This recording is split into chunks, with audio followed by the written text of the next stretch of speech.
What's up everybody, back at it again with another Magnum Quest video, and in this one it's all about the Xmas rescue maze, or what many and I refer to it as your Shabby shelter fix. It's the only farmable content in this game so far, meaning if you've got the shards, you have a chance at a lot of nice discounted resources. Let's get it.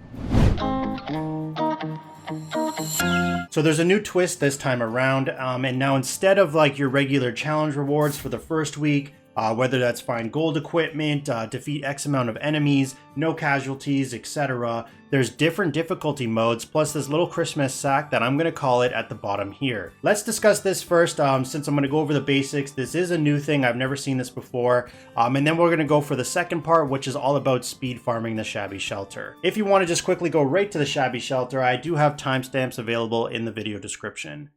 So you're going to have normal, hard, and challenging mode. As you can see here, there is a reward multiplier from the changes based off the difficulty. So obviously if you're able to, you're going to want to be doing challenging for the best rewards possible.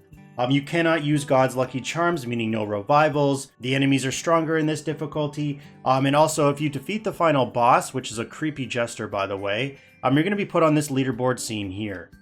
Based off your remaining time or hourglass of battle. So it's a little bit different than the previous mazes. You got three things to aim for here. You're trying to run it for optimal time for the leaderboard, you're trying to run it for optimal rewards, and then you're trying to run it specifically for the Shabby shelter. As you can see, there seems to be a small bracket. It says rank 30 is the last spot to get the frame, which is what I'm assuming. Maybe there is 30, I only see 9 right now. For this leaderboard, you're going for bragging rights, and you're also going to go for these borders. In order to get the best time, you're going to have to skip enemies or skip battles because fighting reduces your time. When you're walking around, your time is stopped. When you're in the battle screen, your time is stopped. So you have time to actually think about what you're doing, and if you have to switch heroes, you can do so. However, like I said, when you do skip a battle, you gain a calamity level. These enemy buffs can get pretty crazy. I don't know exactly what's doable on challenging mode for the final boss. I think I read it's between 17 to 20 is a good number. I could be wrong, I've only done this once before. But when the enemies start stacking dodge, things get pretty interesting. I'm only going to be doing it on this difficulty twice, once I'm satisfied with the rewards I accumulated for the week. On the 5th maze, I typically choose to skip the mini bosses and go straight for the boss. But just remember, there's a little present right here. If you click on it, your HP and energy are restored for your heroes. I'm not sure if this is different each time, as I've only done this once so far. So right now we have the final boss. It's a jester, he's very creepy like I said. He has a decent amount of HP, so you're going to want to be using a boss team, meaning high DPSers like Hista and Fang. I probably didn't need to use Ion here, but anyways, this was just for an example. So now the rewards. What are these? Well, the rewards are on the left.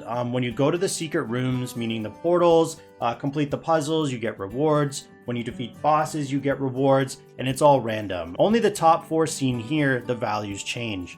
All the others are a fixed amount, so when you get them, they're the same. You only need to worry about the top 4. Right now, the max when doing challenging for Gold Chest of Lights is 30, Faction Summons is 10, Regular Summons is 15, and then Shards is a bit iffy here, and I feel the chance is very, very low to get a high amount. Mostly I see between like 350 and 500. To my knowledge, you can get 1k plus here. Comment down below if you have gotten this so others can see it.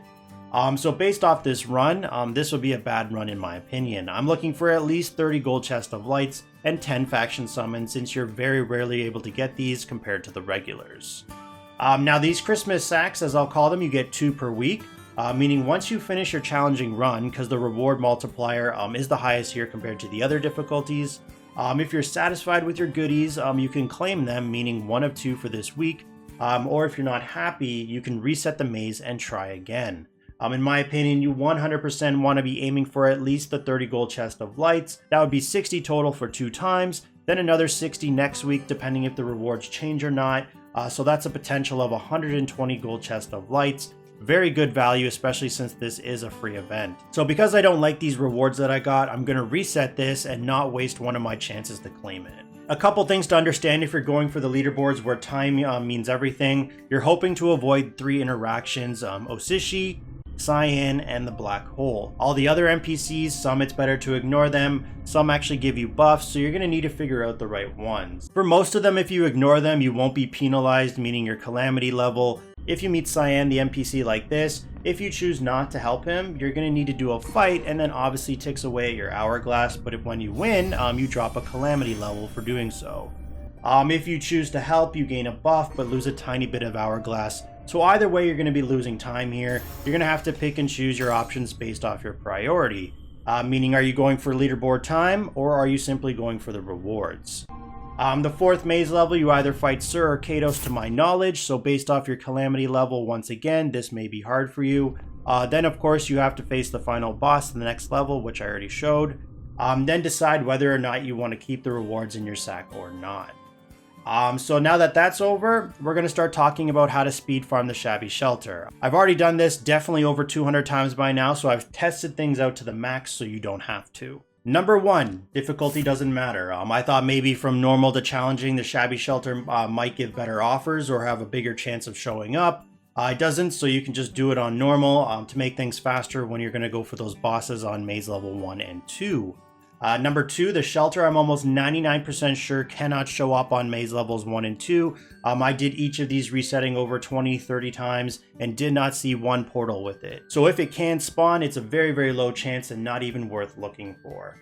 Maze level 3, the portal is guaranteed to be the Shabby Shelter. However, it's not guaranteed the Shabby Shelter will be there.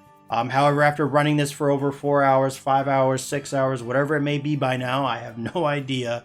I can say the consistency is huge. The chance to see the shelter is actually pretty good. I wasn't expecting this. I once did this 8 times in a row and got the Shabby Shelter. I'm not saying everything was discounted or what I wanted was there, but still the Shabby Shelter showed up 8 times in a row.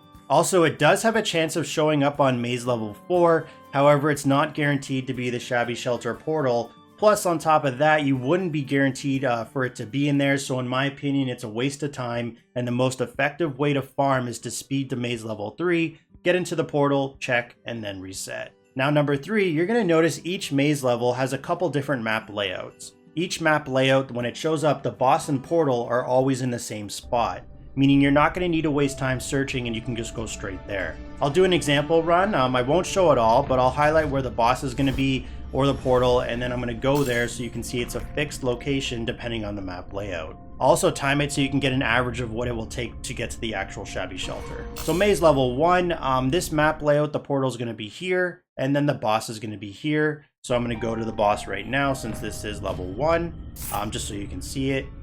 Maze level 2, this map layout, the portal is going to be here, and then the boss is going to be here once again. I'm just going to go straight to the boss to show you it's there since this is level 2. And finally, maze level 3, this map layout, the portal is going to be right here. So I'm just going to head right there. A Magnum Quest Discord member, Infinity, made a nice visual for anyone who's looking to farm the Shabby Shelter. I'm going to put it on the screen right now. It shows the locations of the portal and bosses for the different map layouts. It's very handy if your memory isn't the greatest and you work better with visuals. It will have a link in the video description if interested. Once you enter the portal, you simply need to click around for the 3 mirage chances and hope one of these is the Shabby Shelter. After that, you simply reset and repeat the process as many times as you wish. Keep in mind, runs vary depending on if you're lucky enough to not run into those NPCs I mentioned earlier, like Cyan, Osishi, the black hole, because it's just time wasted for it to go through the text and animations. And then also depending on what map layout you get, as some bosses are closer to the starter point than others, and then obviously whatever boss team you use. So this one was one of the more longer ones due to the bad placements of the boss locations on the maze level maps I got. But I would roughly say the average is between 3 to 4 minutes per run for me. So let's say 3.5 minutes. So in 1 hour, I'm going to be able to do about 17 runs. On average for me, I'm seeing the Shabby Shelter almost every time, but if not, at least every other.